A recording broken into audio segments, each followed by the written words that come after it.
Welcome in, welcome in. I went into my silence because, I put the stuff in what I like about this. It gives me a clock in my left hand corner that I could see. So I know when the 15 seconds up instead of the countdown I was doing on my fingers before, right? Uh, Glad you guys are here. Welcome to the Connective Vibe. And definitely glad you guys are here. Um, always, always a real deal. Holyfield, when we come here, we're getting down to the lab into business about self, about how to connect our soul's dots to remembrance, to integration, through alchemy, through integrating everything that's in your path and making the divided within you whole. Like the alchemical marriage, taking your feminine aspect, right, and bringing it and merging it with the male aspect, right? And then what would he get out of it? We would end up with, I have to be closer not to have this background thing because it seems like the farther away I go, it follows me. Yeah, integration of feminine and masculine energies. Opposites always attract, but they don't always harmonize. That's why opposites will attract each other. Unless there's a harmonization, which is an integration, in the long run, no success will actually come through that. So my last video, I really went deep diving into this. Thanks to your StreamYard, I'm trying out the free one, which I mentioned in the last video would not give me enough for me because I try to do at least 20 recordings, not 20 hours probably, but at least 20 recordings. When you look up that I do 2 and 2, I do 2 days, 1 day off. If you took a 30-day month, you would have 20. But I'm going to follow up on our last one about taking responsibility, integrating ourselves, surrendering, which seems to be surrendering your power is actually giving you the power. The last video we talked about is really was your power by surrendering, right? So yeah, I got something to share today that's, I believe, dynamic. I haven't shared this video, but it's going to go right along with what I just said. But I have shared some of his videos in the past. And I really appreciate him, Gabor Mate, a doctor, actually in mental health fields, but not traditional, but knows consciousness and experience consciousness and teaches consciousness through his practice and uses consciousness through his practice, which I found outstanding. I mean, that's when I first heard him. I noticed that he came a whole different way than and me becoming a mental health person. Definitely, I've worked with a lot of doctors, fine folks, but I'm just going to be honest, not necessarily enlightened just because they went and got a degree at a college. We've talked about college and programming here. I'm recording here on the 23rd, so I'm planning to do a few recordings. And you let me know about StreamYard and talk about you guys. And thank you guys for doing the things. If I upgrade to StreamYard, it'd be what I'm paying now, roughly be $20 to $19 more. But I think that I lean towards it because it's just got great. I'm using Zoom to do this. It actually has an aspect of going live here that I like that Zoom doesn't have. But besides all of that, I want to share this video, and then we'll even talk about what's said on this video. I have not heard the whole video, so I'm hearing it for the first time. I heard a little bit of it, but not the meat or a half of it, even not even a quarter of it have I heard. I would say it'd be more like 10 to 15%. I just kind of heard enough to see if it would fit with what we're doing and talking about with my last video, because he goes into the shadow self too, like kind of like Carl Jung, which I was talking about when I'm going to talk about him, and I will. We got a lot of times, a lot of shows. I got a lot of books that I'm going to go through. I've got some new books that I want to go through too and share from. I want to get into some other stuff, but let's get in and follow up. So let me present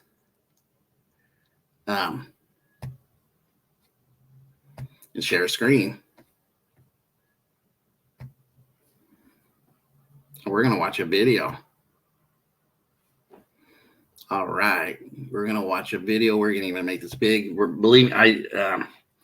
If I will stop it to say some stuff, if need be, I will let it play. Mostly I haven't heard it, but if I hear something to elaborate on, I will. Also, I'm going to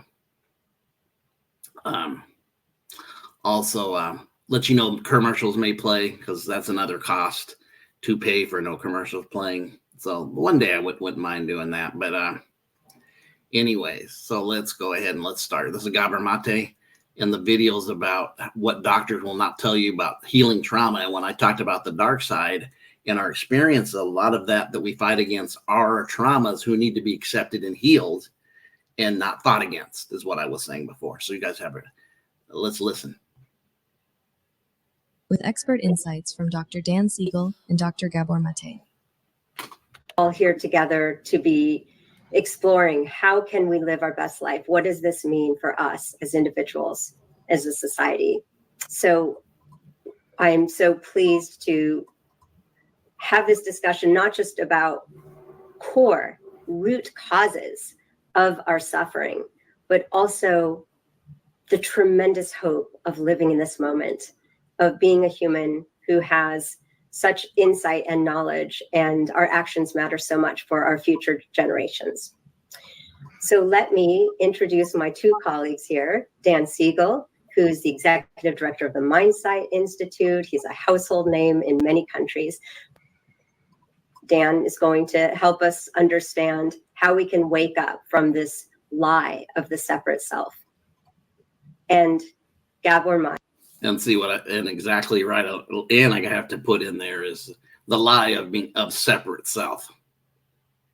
So these are people that are doing it, but also including the revelation, the consciousness awakening, not just playing half the field. But this is why I would go to him and go share some of those videos. That's more very powerful. Physician, best-selling author. He has brought us so much insight over decades on understanding addiction, trauma, child development.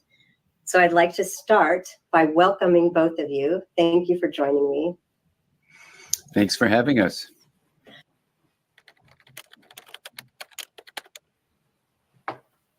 You know, one way to begin this discussion, I think, is to say that when we feel overwhelmed, when something meaningful is at stake and we feel hopeless for what the future holds or helpless to do something about it, it can make that understandable stress of a meaningful thing happening to turn into distress.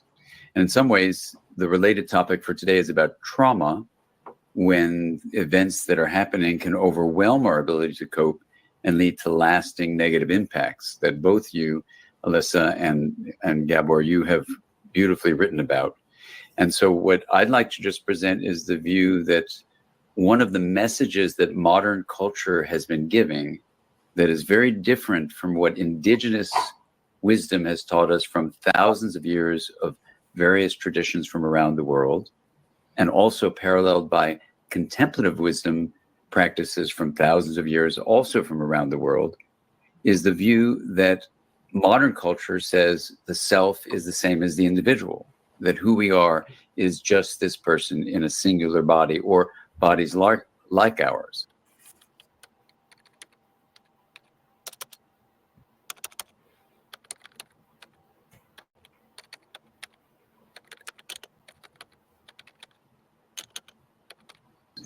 If we call that the solo self, this isolated, separated view of what the self is, we go against what indigenous teachings have taught, we go against what contemplative teachings have taught, and yet we embed this in the way we parent our children, the way we school them in educational programs, the way culture at large is telling us that we're separate.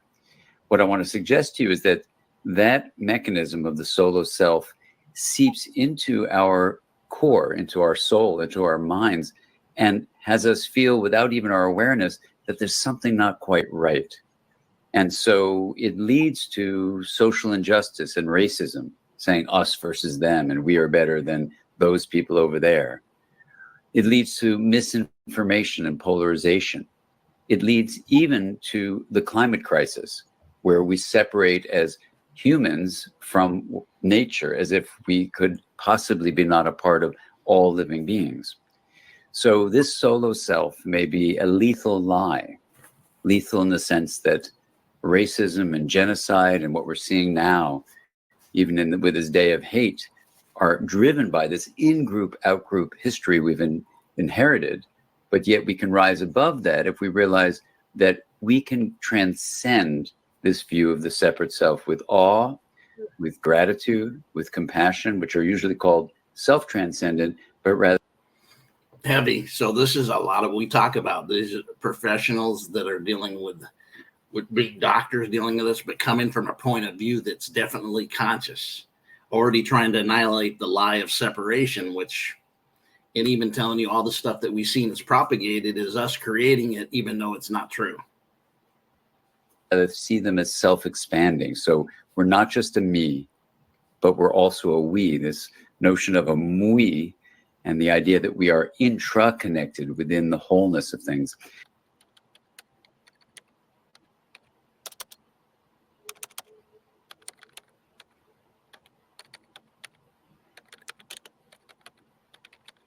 So I think the pathway forward, which we can talk about collectively, is a pathway to identify the problem, like a splinter in your foot, remove the splinter. So the limping that humanity is doing and is about to destroy the earth with, the living systems on earth, we can actually identify it, remove it, and do something about it. The solo self is that splinter that we can actually heal in a very practical way and realize the me and the we that is our true intra-connected identity. Beautiful. Thank you so much, Dan. We'll want the technology for removing the splinter soon. Give me a second.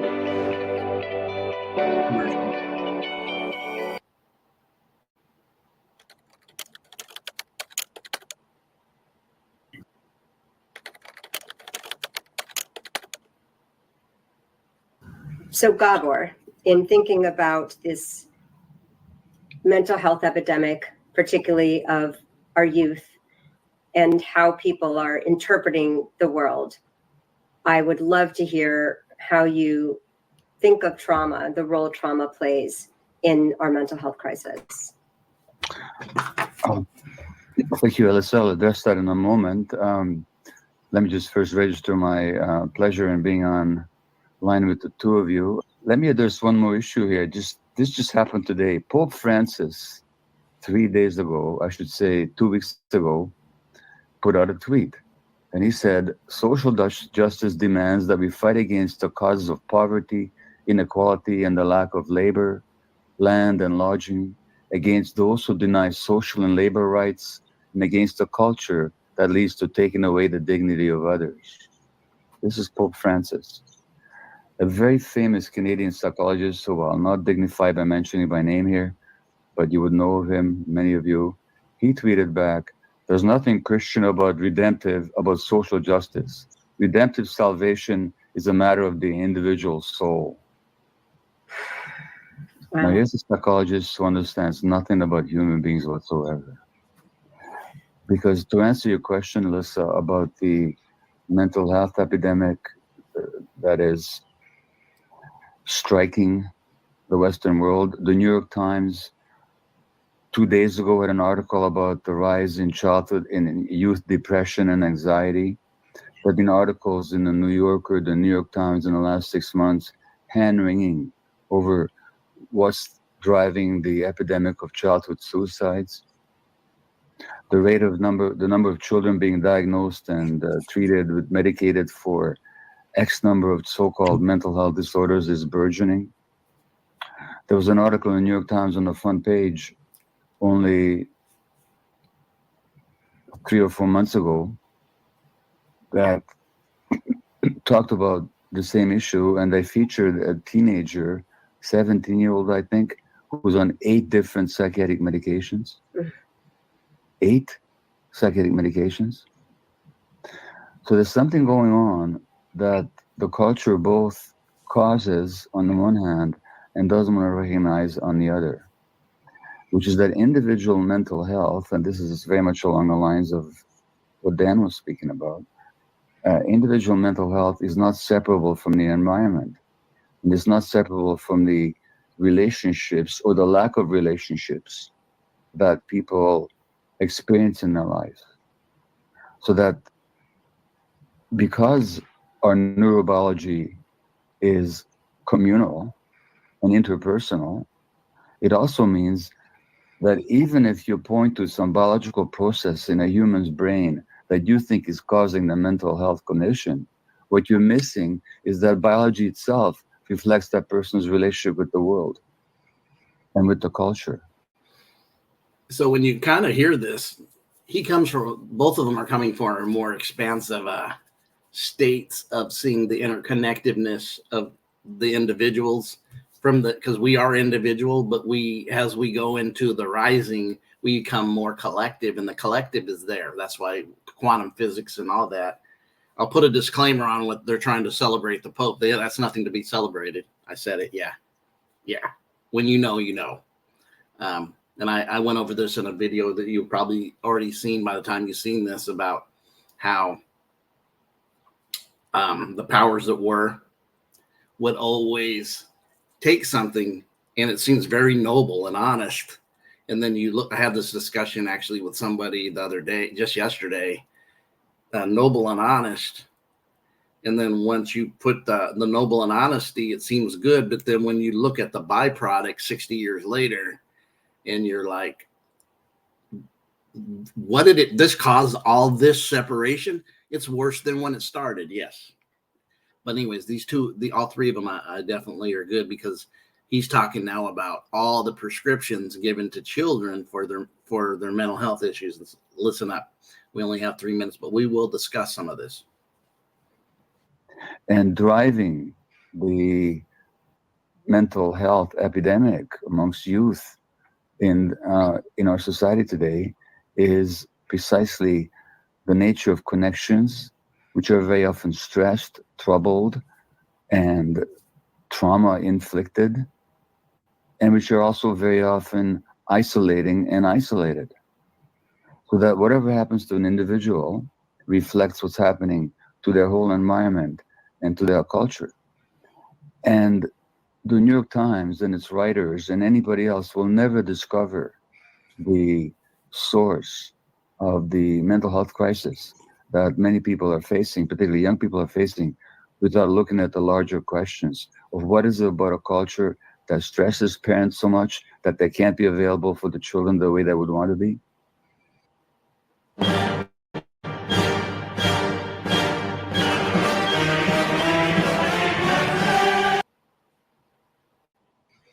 What is it that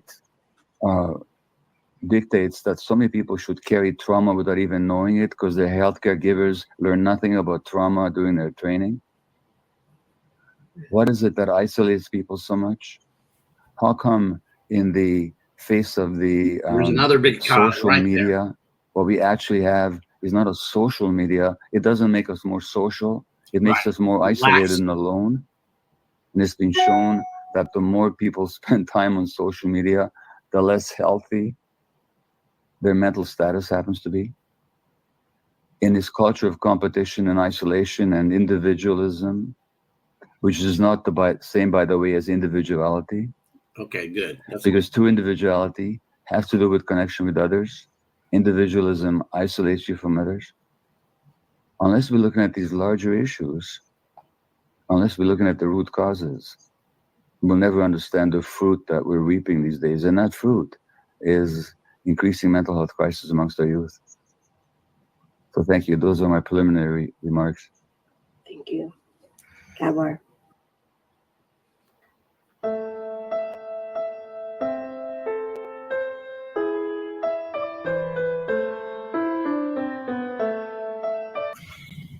Thank you for joining me today for your Inner Child Matters. I hope this video has given you some great thoughts and motivation.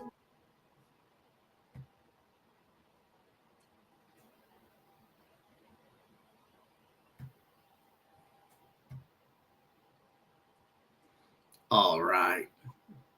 Back here again. Yeah, very interesting, right? Into the fact that we have to look at this. I'm glad seeing some people who are taking responsibility that this is in the profession that is going more conscious based and not just follow the mainstream and whatever they say is doing. I mean, I worked in the mental health for a long time, decades. And I knew because when I got in, I was already starting awakening from a path that we used to go through in the 90s to the 2000s to 2010s, that you youngsters, young folks in this physical at this time are really getting expediently brought along, which didn't so much happen for us back then. We went through processes, which is our initiations. But what I wanted to say was, when you look at this, one of the biggest problems is that you have the separation the parents don't know, and the lack of consciousness. And he hit on something that I've actually had in my mind on a video, because I do the connective vibe. It's about being connected with each other, not divided. That's why I came up with the concept of being connected and not divided, because we've had too much divide and conquer already. I mean, come on, let's be real with that crap. If you awaken, know, say I know. If you know what I mean. Know what I mean. Holler if you hear me. Yeah, that's been obvious, but the reality is people don't know, and a lot to do with it. That's why I shouted out at the end is the social media. We are living in a connective vibe, and we've never before through social media and technology have we ever been so expansive, right? In being able to hop on here, talk to whomever.